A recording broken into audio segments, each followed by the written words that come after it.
First job of a speaker is to be able to get to the platform without tripping. I've done that before.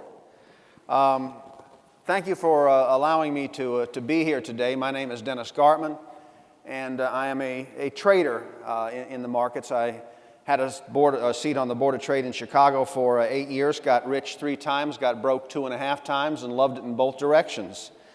Before I came up here this morning, I talked to my lovely bride of the last 27 years. I lost my first wife to a margin call many years ago. Those things happen. But I talked to my lovely bride of the last 27 years and said, can you believe that I'm going to be speaking in front of 700 people tomorrow morning? I was on CNBC yesterday afternoon. I got interviewed by the Wall Street Journal. I did an interview with the Financial Times in London. In your wildest dreams, did you think your husband would be able to do that sort of thing? And she said on the telephone, hey, buddy, we've been married 27 years. It's been 28 since you've been in my wildest dreams. Sadly, she's probably pretty close to that, to the truth. I got my undergraduate degree in English literature, got another undergraduate degree in art history, and got my graduate degree in economics. And everything they taught me in economics has proven to be utterly and completely worthless. I wish if I could go back and do it again, I wish I'd spent more time studying psychology. I wish I'd spent more time studying more literature. The markets are the psychology of the people who trade in it. And that's the most important thing we have to understand as we try to discern what's going on economically around the world, because psychology really does change. And understanding mass psychology, understanding how that changes, how it affects people, what effect it has upon people, what effect other people have upon people, what effect one nation has upon another, is where the economy is how we will understand how economics turns. I want to take a look, first of all, and we'll talk about prices at the end, and I'll tell you what I'm doing in my own account. But I want to talk about, first of all, about the economy, talk about Federal Reserve policy, talk about the dollar, talk about energy prices, talk about agricultural prices as we go along. We've been in an economic upturn now since late in 2009. Most of that has been sponsored by the Federal Reserve Bank. Other people may argue what the Fed did in 2007, 2008 when they expanded the supply of reserves to the banking system, but I will tell you I still applaud Dr. Bernanke for what he did. He stood up when things were absolutely coming apart, and for the first time in my life, even when I was on the Board of Trade and losing a lot of money in a couple of months, when fear was striking me hard, I was, for the first time in 2007, 2008, and in March of 2009, frightened that the whole thing was coming apart. And finally, Bernanke, understanding that his role as the head of the Federal Reserve Bank, stood up, raised his hand, and said, I'm the adult in the room, and this is what Federal Reserves are supposed to do. This is what central banks are supposed to do. This is what history tells us that we need to do. We are going to inject reserves into the system as aggressively as we can in order to sponsor liquidity, in order to turn things around, and he did.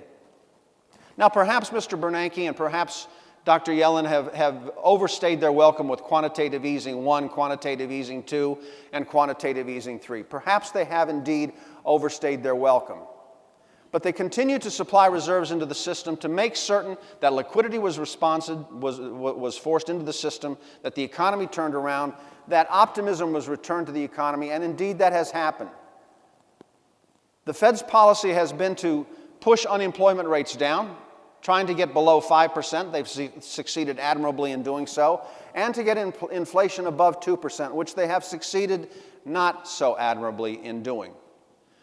Every central bank in the world of consequence, whether it's the Bank of Canada, whether it's the Bank of England, whether it's the Bank or the European Central Bank, has also said that their intention is to try to get inflation beyond 2%.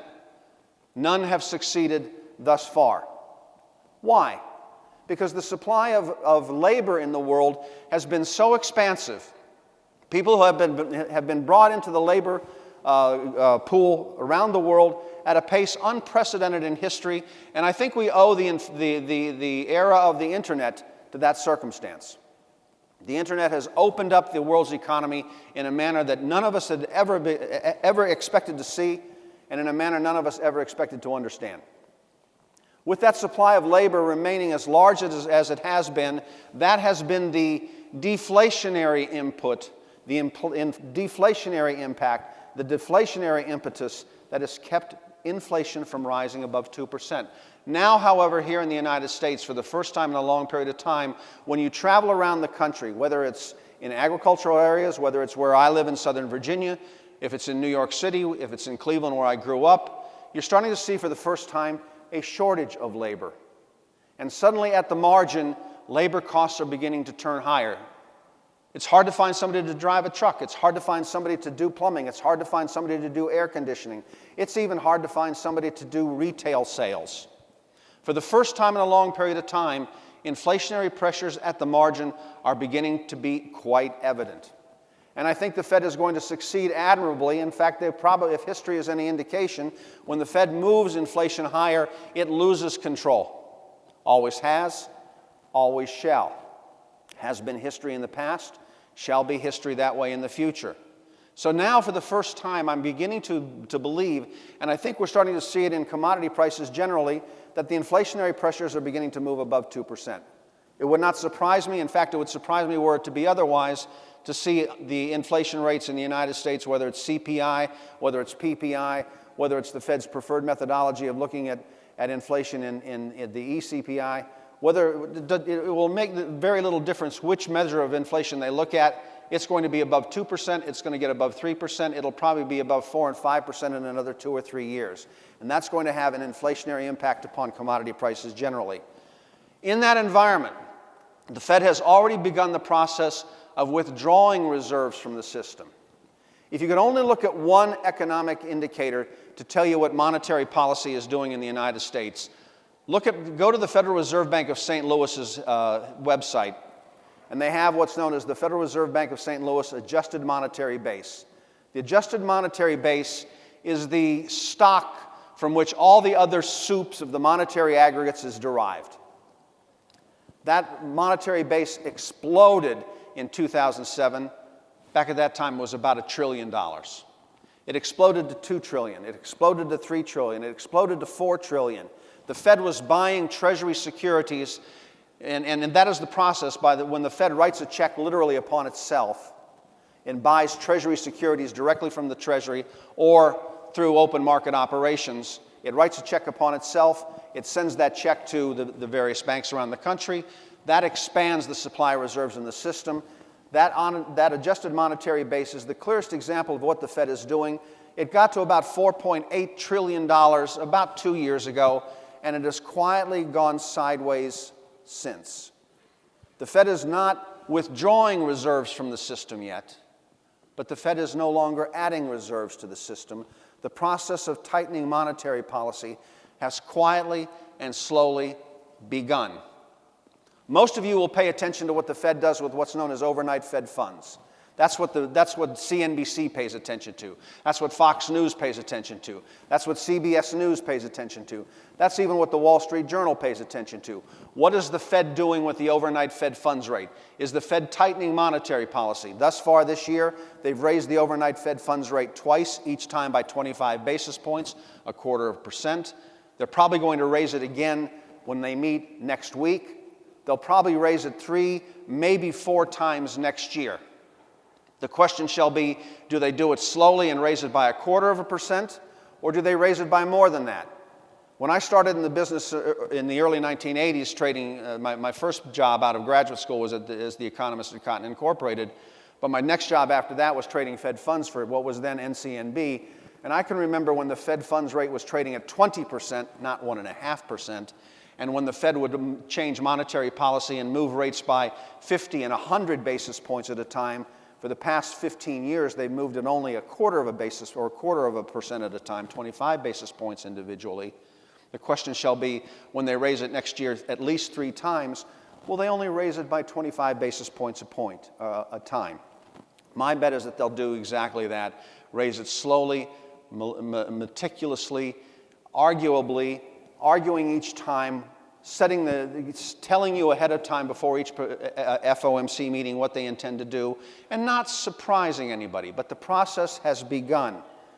The problem that I have with the Federal Reserve Bank is that historically, and let us hope that historically is different this time, but historically when the Fed begins the process of tightening, The one thing I've tried to teach people over the years is when the Fed begins to tighten or when the Fed begins to ease, when they have changed direction of monetary policy, they take that policy farther, longer, for a more protracted period of time, and usually doing damage in the process of raising rates.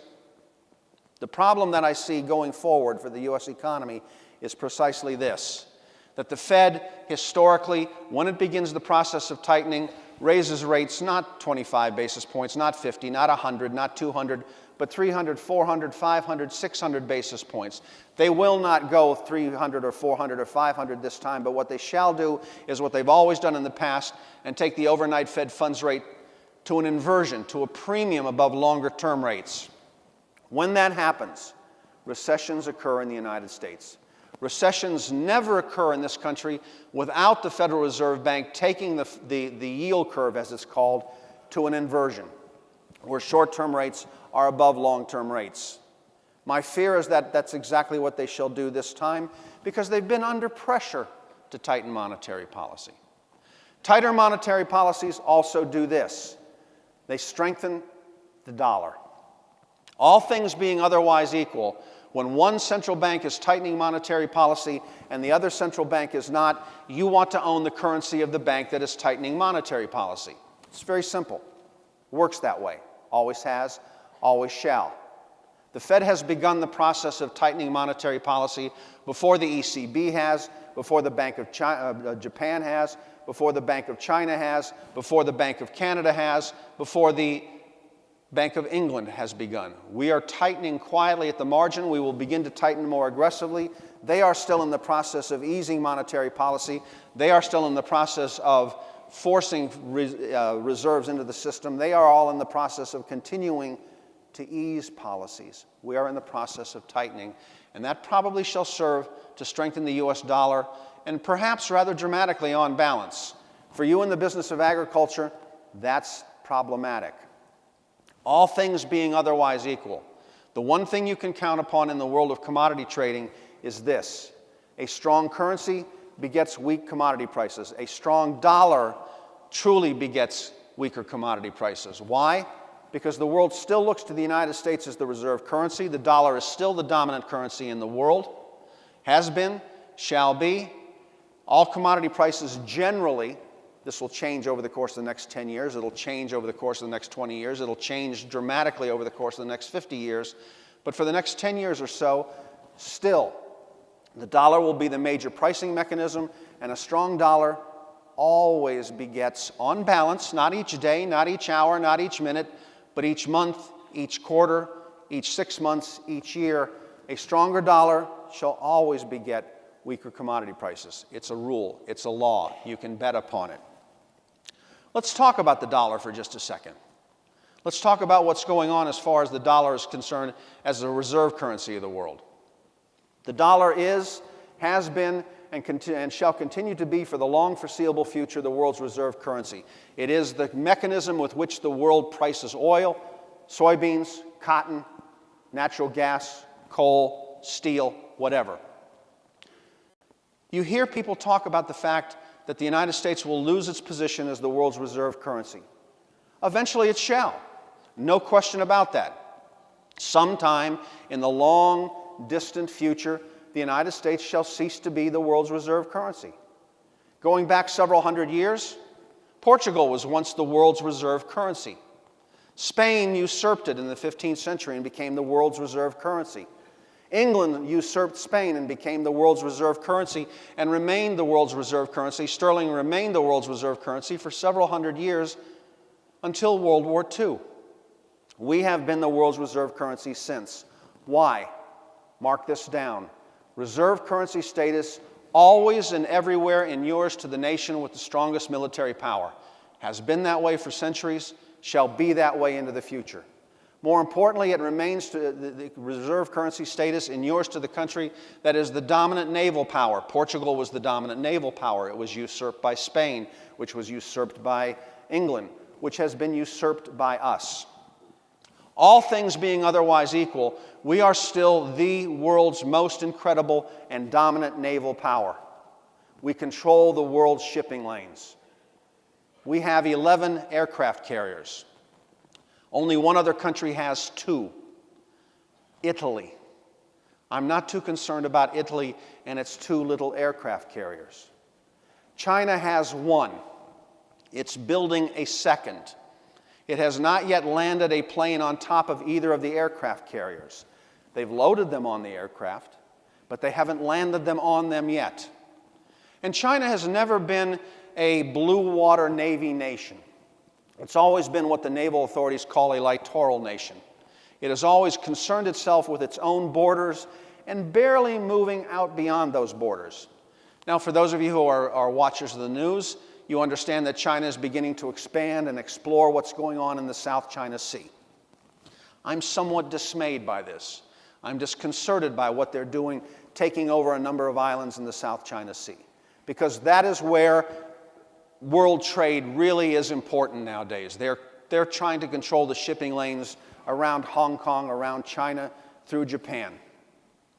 We continually send 1 or 2 or 3 of our aircraft carriers through those waters every once in a while, just to make sure that the world understands that we still have the ability to manifest power in the form of 2 or 3 or 4 aircraft carriers anytime we wish.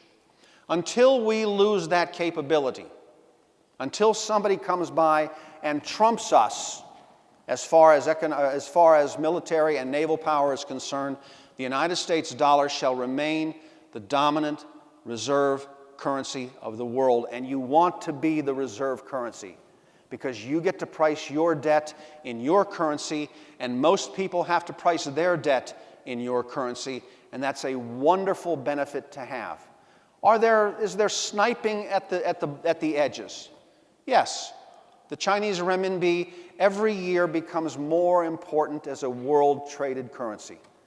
Last year, don't hold me to the number, but I'm going to be close. I think Chinese renminbi was about 3% of the global reservable assets in the world. The euro was about 8% of global reservable assets in the world. Sterling was about 7% of the global reservable assets in the world. There's a little Canadian dollar used as the reservable asset. There's a few Australian dollars used as reservable assets. There's a few Aussie or Kiwi dollars used as reservable assets. And there's even a few of the third world nations' currencies used as reservable assets. But 80-some% of the world's reservable assets are in terms of the US dollar. That's not going to go away in my lifetime. That's not going to change in my daughter's lifetime. That's not going to change in my hopeful grandchildren's lifetime. It probably won't change in my great-grandchildren's lifetime, but sometime it shall change. There's no question about that. The world turns. As far as other currencies are concerned, Japanese yen, for example. Japan has very real problems. Japan's problem is precisely this: its population is imploding. I've talked about this for years. I shall talk about it for years going into the future. Japan has the very real problem that every year there are fewer and fewer Japanese than there were the year before, than there were 5 years ago, than there were 10 years ago, than there were 20 years ago. Every year, the population of Japan gets smaller. And worse for Japan, every year its population gets older.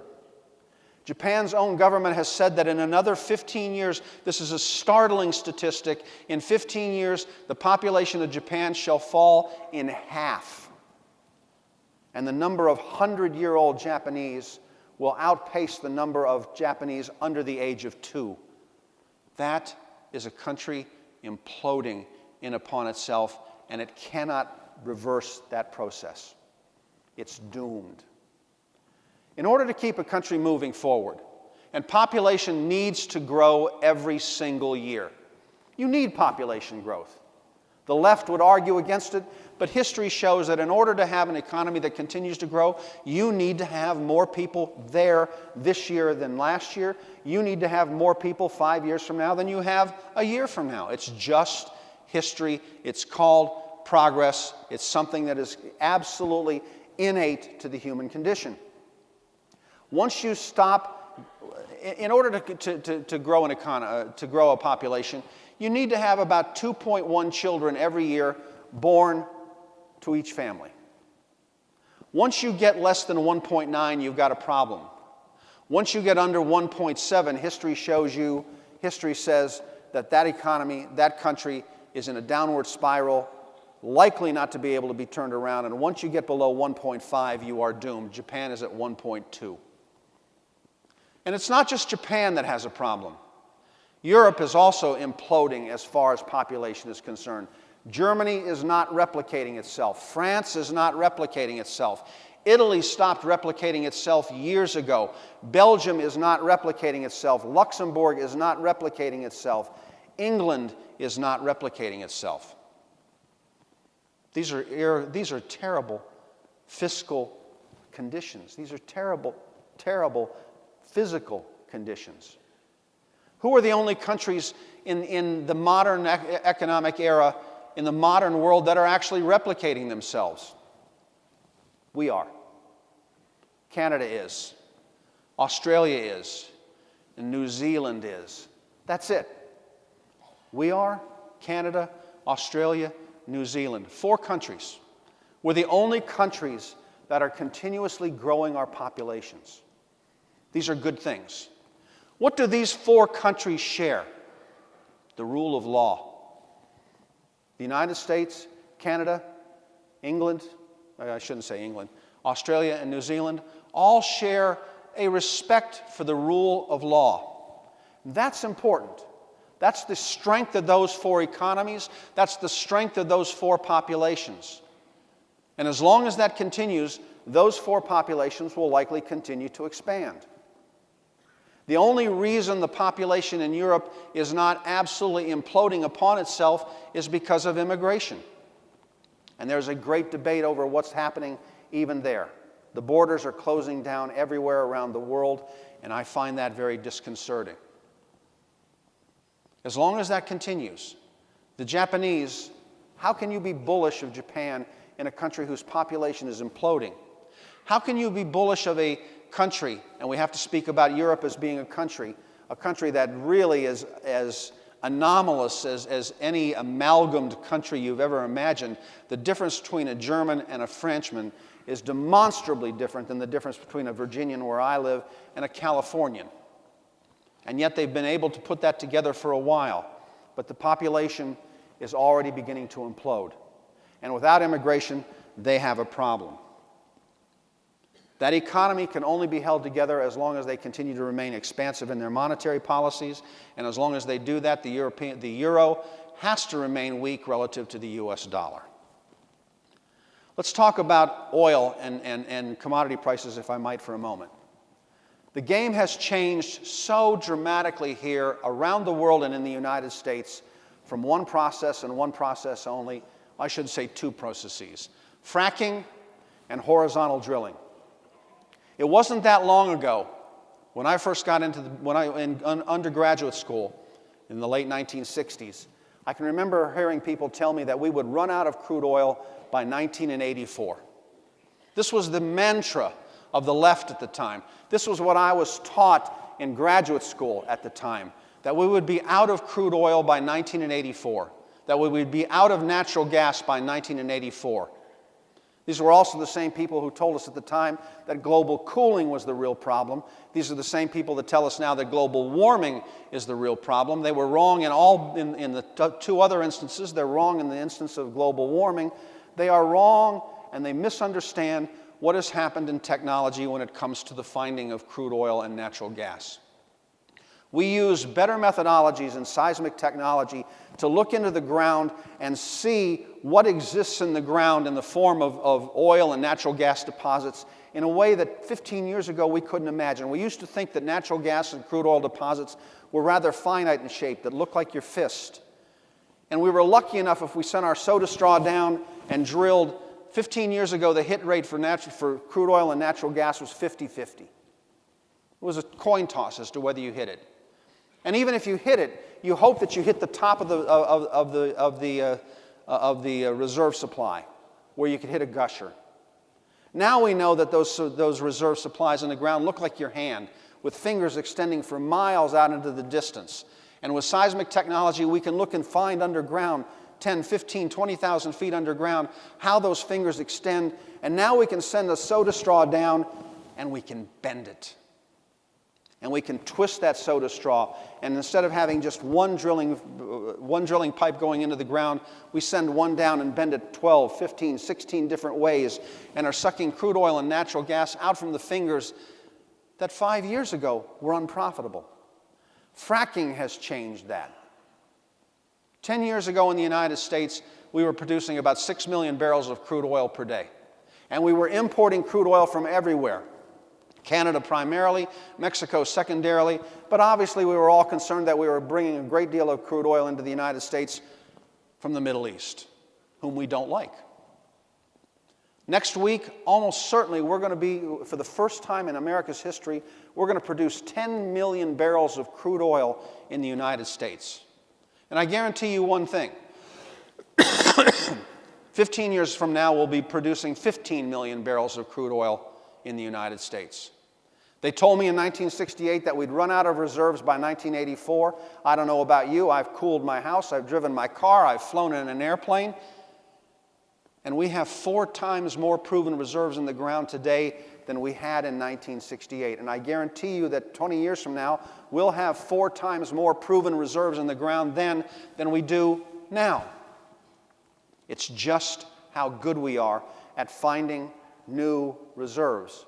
What's important to understand is fracking has changed the manner in which we find and create crude oil here in this country. They've only fracked 1 well in Russia. They have not fracked a single well in Saudi Arabia. They haven't fracked a single well in Nigeria. They haven't fracked a single well in Angola. They haven't fracked a well in Mexico. All of these are huge producers of crude oil now, and they haven't even begun the process of fracking. They will steal, there's no other term to use, they will steal the technology that we have perfected, and they will find and use and create more and more crude oil. The ability for crude oil to get much above $57 per barrel in terms of WTI, at $57, every fracker in the United States of any consequence, there are some that can't do a very good job at all, but the reasonable ones, even the marginally good ones, at $57 for front month WTI, are enormously profitable, and every single day we drive down the cost of producing crude oil and natural gas to new and lower levels, and at $57 for WTI, everybody's profitable. The number of wells that have been drilled and uncompleted, DUCs as they're called, there's almost 1,000 of them out there. And anytime you get WTI above $57, I guarantee you this, those DUCs, those drilled but uncompleted wells, come online very, very quickly. 2, we used to worry every week about the number of rigs being used out in the countryside. And we still think, most people still think in terms of 1 rig, 1 well. Now you have to think in terms of 1 rig, 10 wells, 1 rig, 15 wells, because of the ability to drill and move horizontally. You want to see an interesting map? Go to the web and draw up, just go to the internet and ask for a map of the number of wells on the Pennsylvania-New York border. Pennsylvania is now a high producer of crude oil and natural gas in what's known as the Marcellus Shale. New York banned fracking in New York State. Stupid decision on their part, because the Marcellus extends all the way up into New York State. New York, the state of New York, banned the use of fracking. What has every crude oil and natural gas producer in Pennsylvania done? Look at the border. There are hundreds of wells right on the Pennsylvania-New York border. Unlike any, it's right there. You can see that. Every one of them says, we're not moving into New York. You know without question that 3 and 4 and 5 and 6 miles under there, every one of those drillers is extending into New York and taking New York's Marcellus Shale back for itself. This is extraordinary what's happened. And it's going to put downward pressure upon oil prices, or at least not allow oil prices to ever do what they did 3 and 4 years ago when they got to $125 a barrel. That changed the world. Now at $57, everybody's profitable. Let's talk a little bit about commodity prices in general. With the monetary authorities around the world becoming expansionary, except for the United States, with every monetary authority's intention to sponsor 2 or more % inflation, and they're going to get it because they have remained expansionary for the past several years, and the Bank of Japan has maintained that it will continue to hold to an expansive monetary policy. The ECB has threatened to tighten, but at the same time continues to buy Treasury securities from various countries in Europe to expand the supply of reserves. The Bank of England has threatened to tighten monetary policy, but has not done so.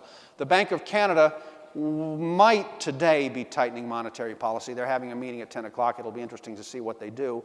They have threatened to tighten monetary policy, but thus far they haven't. We're the only country that has. In that environment, as long as global reserves continue to expand at a pace beyond global economic growth, we're going to get inflation. It's going to happen. Given what's happened right now with the dollar, which I think will be stronger, that's the only impetus to keep commodity prices down. And I don't think that's going to work.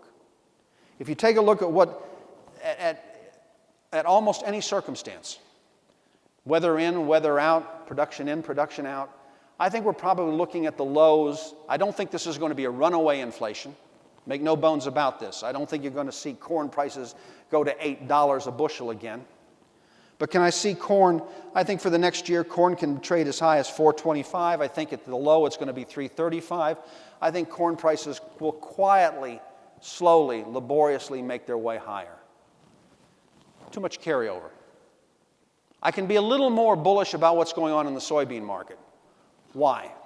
If I can only look at one thing in the soybean market, I look at this. What is meal doing relative to oil? I was taught long ago, you cannot be bullish of soybeans unless meal leads the way. Meal has been leading the way higher now since September. It's nice to take a look at a chart, put it on your wall, look at meal, it's moving from the lower left to the upper right. Look at oil, it's moving from the upper left to the lower right. In that environment, I can make a case for meal getting higher. I can make a case for soybeans themselves growing higher. Also, take a look at what's going on in the term structure. You're tightening up the front months in soybean meal. You've actually got an inversion May meal versus new crop December.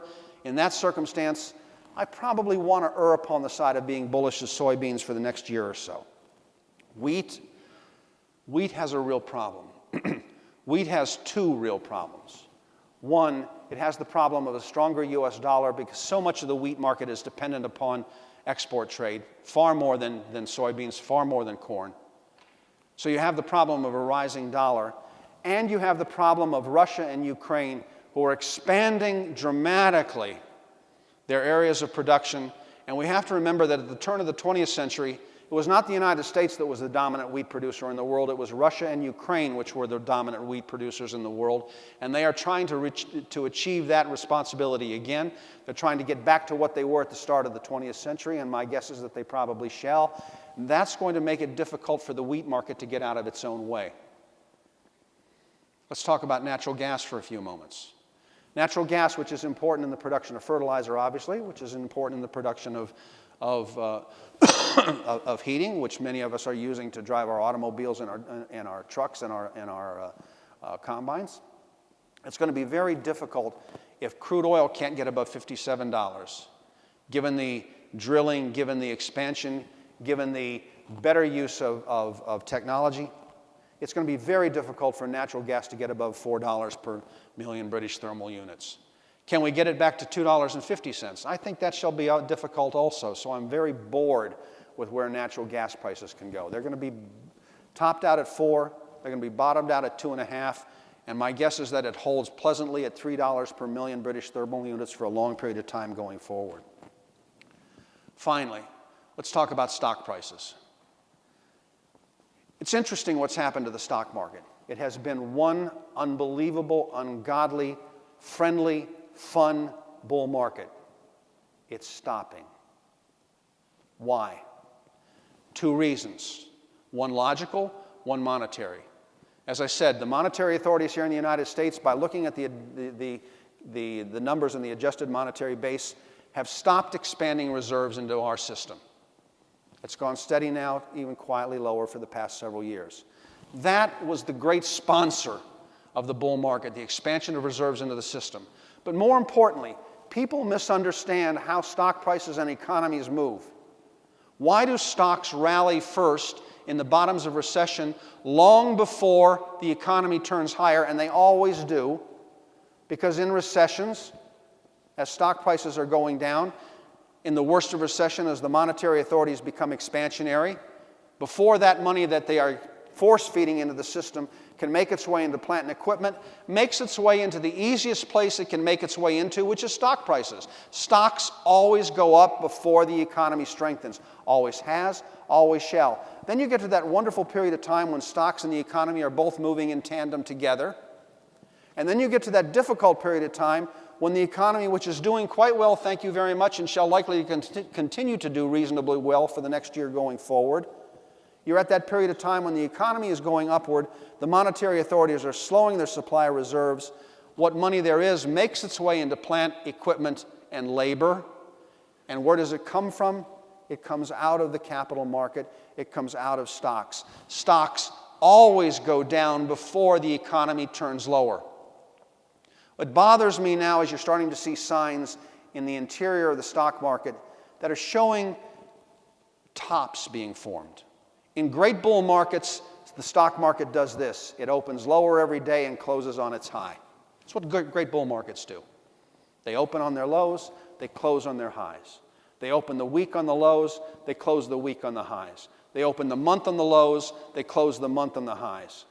And in the past several weeks, we've started to see, especially this past week and a half, when we've opened violently higher and closed on the lows. That's not how bull markets should act.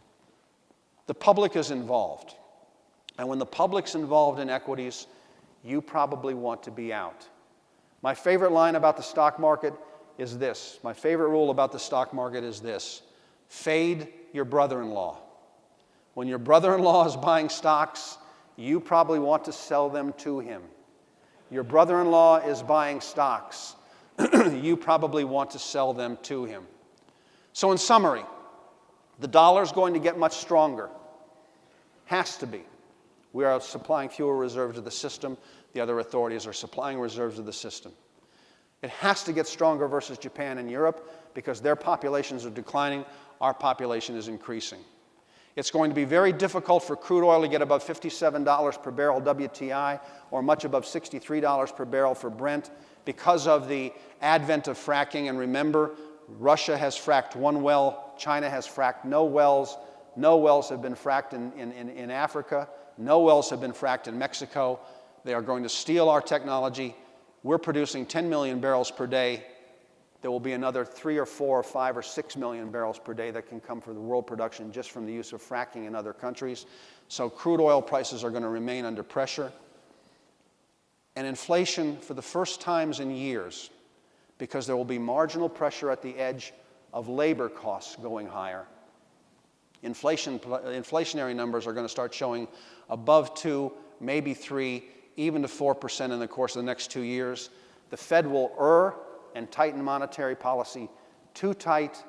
The effect will be late next year to slow economic growth here in the United States, and sometime in late 2018, maybe 2019, after a long and protracted and rapid and pleasant growth in the economy, the inevitable recession shall come. That's my story. I'm sticking with it. As my old friend Paul Tudor Jones has always told me, trading and investing's like falling in love. You put your arms around that idea and you hold her tight. But if she shows you the first sign of disrespect, throw her overboard and disavow any association whatsoever. So that's my story. I'm sticking with it. I think I have time for a couple of questions. But thank you for your time. Thank you for your rapt attention. And if there's a question or two, I'd be happy to try to answer them. Thank you very much.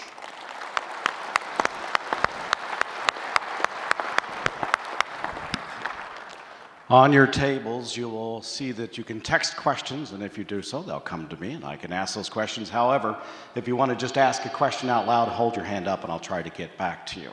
We did get a question texted in. They wanted to know about the populations of China, India, and Nigeria, which was an oddball. Well, it's not an oddball, actually. Interestingly about Nigeria, it's the fastest growing country in Africa for all intents, and it should be, for all intents, the dominant power in Africa. The problem is you have enormous tribal interaction and enormous tribal hatred that exists. Nigeria was a figment of British imagination and never should have existed. But the population there is growing, and very soon it may well be one of the 5 most populous countries in the world. The real question in population is whether how soon will India surpass China as the most populous nation in the world? China's population is that it made an egregious mistake 25 years ago when it disallowed any Chinese families from having 2 children. Stupidest economic decision I can ever remember any country ever making. Because now you have, what happened is, because boys are so much more valuable in the Chinese culture than our girls, it's sad to say, but that's a harsh reality, and we might as well deal with the harsh reality. They were killing baby girls at a mass number. Shameful, horrifying massacre. And now you have a population of men without women. It's just a fact. And there's more men here, so I can say this. We know one thing is for certain. Women are a calming, civilizing force in the world. If I'm walking down the street and I see a group of 15 young men walking at me, I get frightened. If I see a group of 15 young women walking towards me, I'm at least going to smile. It's that way around the world. China has a lack of men, a lack of women. And its population, just like Japan, is now beginning to tip over the edge. And China's population is going to begin to plummet. India's, on the other hand, is continuing to rise. And India has one great benefit that China never will have. India was civilized by the British, and they have the rule of law. Just like we do, just like Australia, just like Canada, just like Britain, just like New Zealand. They have a respect for the rule of law. Which country, in my opinion, will be dominant in the course of the next 25 years? There's no question. India absolutely transcends anything else that China can do. What bothers me and what keeps me up at night is border wars between China and India. We forget that India and China went to war twice in the 1960s. Both are nuclear powered. I hope, I pray that nothing like that happens again. But the thing that keeps me up at night is what might happen on the borders between China and India as China ceases to be the dominant world power and the dominant population in the area, and India becomes the dominant population. That keeps me up at night. 2 questions, make the answers quick, and if the next set of panelists could make their way to the front, that would be helpful. What about things like cryptocurrencies? Bitcoin and such. Bitcoin, please do not buy Bitcoin. Please stay away from Bitcoin. If there is a bubble in the world, it is Bitcoin. The only question I get nowadays is, how far can Bitcoin go? Here's the answer. It will continue to go until it stops. It's nonsense. Bitcoin, behind Bitcoin, the blockchain is a brilliant technological advance. The blockchain behind Bitcoin will change the way in which we trade grain, in which we trade livestock, in which we trade crude oil, in which we trade stocks. The blockchain is going to change everything on how we trade and make us far more efficient and far more regulatable, for lack of a better term. But Bitcoin itself was supposed to have been a currency that you could use to buy a house, pay for a haircut, buy a car, pay for your lawyer, pay for your accountant. But how can you use Bitcoin, whose value has gone up and whose price moves 20 and 30% in a day, higher and lower? What's your propensity to use Bitcoin to sell corn? If you sold a bushel of corn for 1 Bitcoin one day and found out that Bitcoin had rallied 20% the next day, you're going to walk away from that contract, or your propensity to do so shall be high. It makes no sense to me. 2, Bitcoin was originated because it was supposed to be a finite currency. There was going to be X amount. Unlike dollars, which can be expanded, there was supposed to be one set amount, which made sense in the origination. But now there are, 1,800 cryptocurrencies. So the amount of cryptocurrencies has become infinite, And the whole reason, the raison d'etre for the creation of Bitcoin has been lost. Where can Bitcoin go? It traded 12,000 this morning. As I said last night on CNBC, it could go to 20,000. It shall do so without me. Tulip bulbs went up in price by 6,000% in the 15th century in Holland.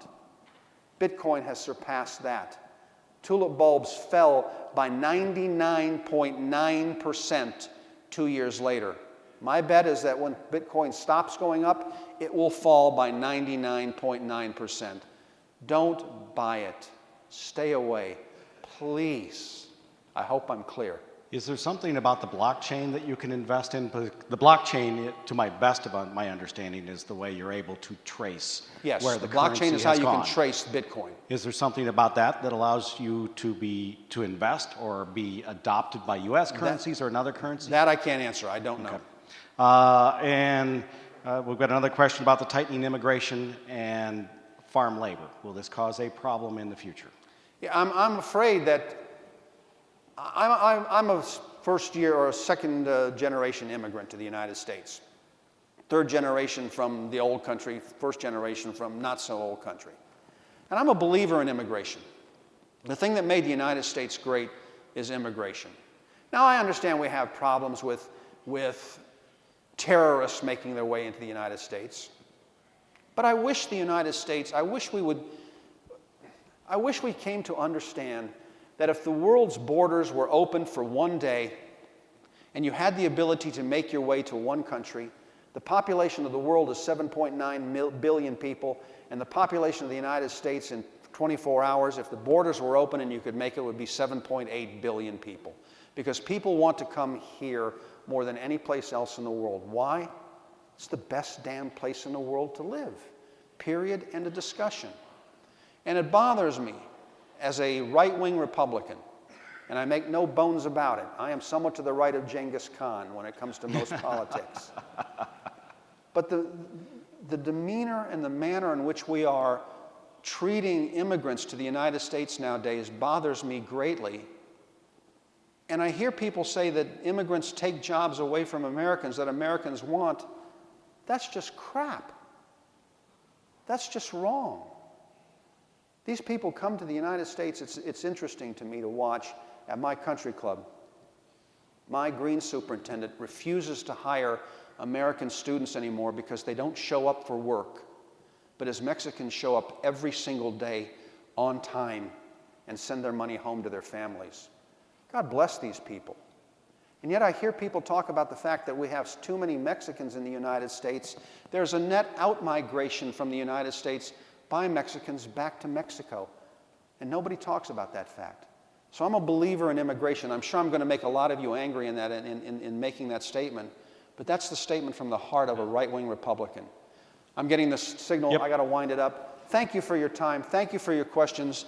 Kevin, thank you for inviting me. It has been my honor and privilege to be here. Good luck. Good trading. Thanks so much. Dennis Gartman, of course, is the publisher of the Gartman Letter. We could have the next set of panelists come forward, please. That would be good.